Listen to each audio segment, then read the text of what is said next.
Assalamualaikum warahmatullahi wabarakatuh. Guys, sebelumnya kenalin, gue Bahtiar. Gue yang bakal nemenin kalian dalam beberapa menit ke depan. Dan untuk disclaimer, akun Gamer Hijrah ini bukan bertujuan untuk memfatwakan bahwa bermain game itu haram. No, tapi gue mau ngajak kalian semua untuk ambil faedahnya dan meletakkan game sebagai hiburan sesuai porsinya. Sehingga kalian tidak terlalu larut dalam bermain game dan membuat kalian lari dari kenyataan. Haha. Jadi konten kali ini beranjak dari video yang jadi trending topik di YouTube. Waktu itu, Just No Limit, dia pakai Mia. Penasaran dong storyline-nya Mia seperti apa? Nih gue ceritain. Mia adalah seorang elf yang lahir di kuil bulan. Dari kecil, dia telah dikenalkan dengan cerita sosok pemanah yang hebat di kuil bulan. Sejak itu pula, dia dididik dan dibesarkan untuk menjadi orang hebat. Sehingga kelak dia menjadi pengorbanan yang layak untuk Dewa Bulan. Ketika api perang antara manusia dan orc sampai ke distrik elf bulan Mia mengambil sikap dan memimpin sesama elf bulan untuk melawan invasi. Terlepas dari upaya terbaik mereka, dikarenakan pasukan musuh yang terlalu banyak, Mia dan para elf lainnya dipukul mundur sehingga ke wilayah kuil bulan.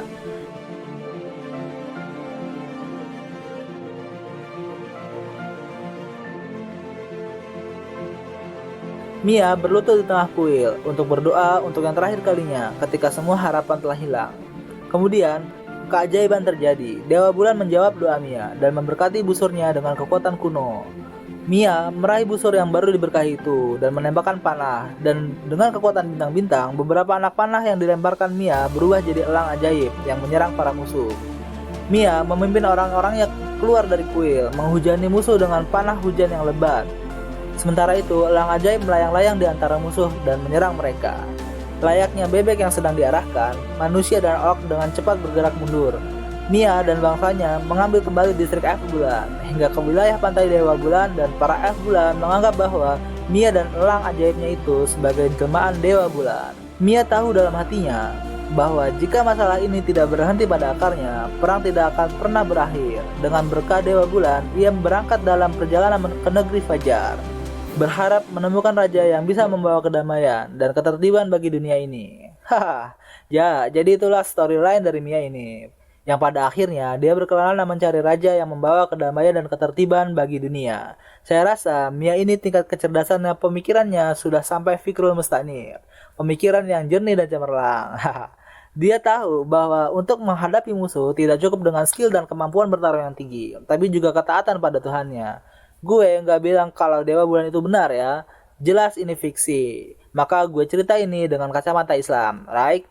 Lanjut, Mia ini juga sangat yakin bahwa untuk memperoleh kedamaian dunia diperlukan adanya satu raja yang arif, bijaksana, taat pada agamanya, dan mengatur kehidupan dunia dengan adil. Yang kesemuanya itu, kalau kita belajar sejarah, itu tertulis dalam sejarah yang nyata, hanya bisa diperoleh jika khilafah tegak. So, mari kita lihat siapakah sosok Mia dalam Islam. Ternyata ada, namanya Ummu Ammaroh. Mau tahu gimana kisahnya? Yuk langsung saja dengarkan dari Ustadz Hanan Attaqi. Ummu Umaroh ini salah satu prajurit Islam perempuan yang paling banyak berperang bersama Rasulullah, orang Ansor.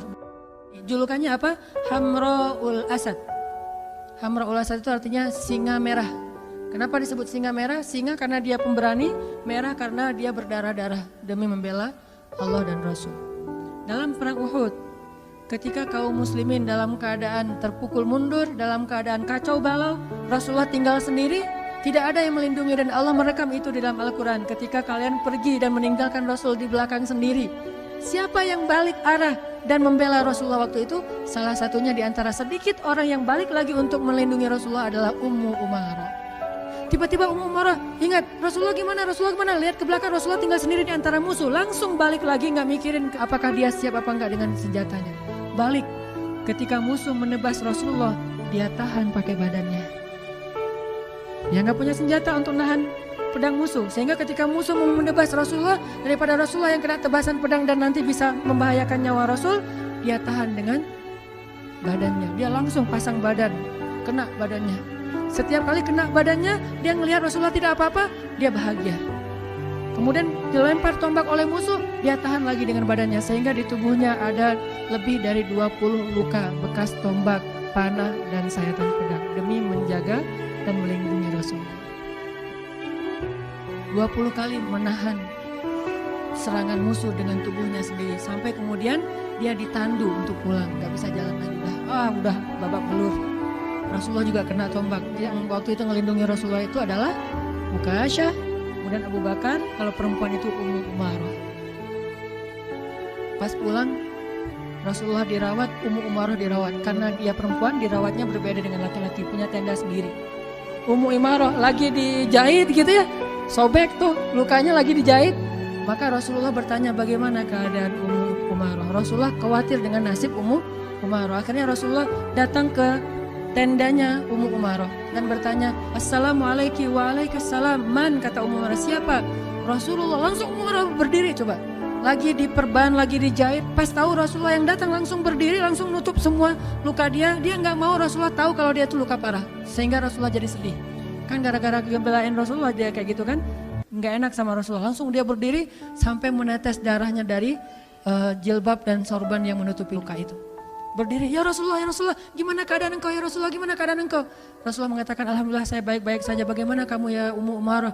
Alhamdulillah saya masih sehat aja, gak apa-apa ya Rasul, gak apa-apa. Coba, benar-benar gak mau sama sekali memberatkan Rasulullah baik fisiknya ataupun perasaannya. Kemudian Rasulullah bertanya, ya Ummu Umarah, apa yang kamu harapkan dari semua pengorbanan ini? Kemudian Ummu Umarah baru mengatakan, ya Rasulullah, cuma satu yang saya harapkan, doakanlah saya agar saya menjadi tetanggamu di dalam surga. Rasulullah berdoa, ya Allah berkahilah Ummu Umarah, berkahilah keluarga Ummu Umarah dan jadikan mereka min ahlil jannah. Tahukah kita, Ummu Umarah punya anak dan salah satu di antara anak laki-lakinya yang juga ikut berjihad bersama Ummu Umarah, bersama ibunya, bersama ayahnya, suatu saat ditangkap oleh musuh. Musuhnya adalah seorang nabi palsu, kalau nggak salah Musailamah Al-Kadzab. Di zaman Abu Bakar As-Siddiq, ketangkap sama nabi palsu, kemudian dipotong kecil-kecil. Mulai dari jempolnya dimutilasi, terus juga kakinya, kemudian lututnya, kemudian jarinya, kemudian tangannya, kemudian lengannya dimutilasi sama musuhnya. Kenapa dimutilasi? Siksaan. Pengen nguji, pas ditangkap sama musuh di antara banyak pasukan kaum muslimin, ketahuan ternyata ini anaknya Hamraul Asad, anaknya singa betina yang disebut dengan Hamraul Asad, singa merah. Maka musuh ini menjadi penasaran, apakah kamu setangguh ibumu? Apakah kamu sekuat ibumu? Apakah kamu sesabar ibumu? Akhirnya kalau kamu seorang anaknya Ummu Umarah, sekarang kita uji, benarkah kamu anak Ummu Umarah? Akhirnya diuji. Kalau kamu udah nggak sabar, maka bilang saja bahwa kamu mengakui saya sebagai Nabi setelah Muhammad. Tapi dia nggak mau berucap apapun kecuali La ilaha illallah Muhammad Rasulullah. Sampai akhirnya tubuhnya dimutilasi habis, potong-potong dan ditaruh di dalam karung, dikirimkan kepada Ummu Umarah. Akhirnya Ummu Umarah bersedih, minta izin kepada Abu Bakar untuk bisa berjihad lagi. Abu Bakar mengizinkan. Dalam perang itu Ummu Umarah kehilangan satu lengannya. Sejak saat itulah baru Ummu Umarah pensiun dari jihad. Karena lengannya sudah hilang satu, kepotong dalam peperangan. Setelah dia tangannya kepotong, udah gak bisa berjihad lagi, dia sedih. Dia katakan, ya Rasulullah, betapa rindunya aku kepadamu ya Rasulullah. Betapa rindu aku kepadamu, nangis setiap hari sampai akhir hayatnya. Dia meninggal dalam keadaan tersenyum karena berpikir, insya Allah sebentar lagi saya akan ketemu dengan kekasih saya Rasulullah SAW. Ummu Umarah.